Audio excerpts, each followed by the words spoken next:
अच्छा, आज जो हम बात कर रहे हैं ईटीवी के ऊपर, तो ये वो स्कोप और ये वो कैमरा होता है कि जिसकी मदद से ऑपरेशन किया जाता है। ये कोई इतना कॉम्प्लिकेटेड या नहीं होता, एक सिंपल होता है। यहाँ से हम देखते हैं और इसके साथ हम पोर्ट भी लगा सकते हैं, कैमरे के साथ भी कनेक्ट करके देख सकते हैं। इसके आगे एक कैमरा मजीद लगता है, वो कैमरे के जरिए हम टीवी पे और एलसीडी पे देखते हैं।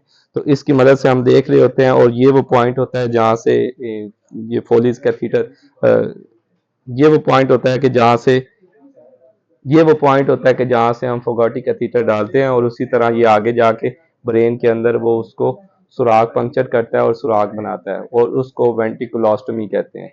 तो सिंपल होता है, यहाँ से सलाइन या हम सैंपल वगैरह लेना चाहें या वॉश करना चाहें, तो ये दो पॉइंट स्पोर्ट्स होती हैं।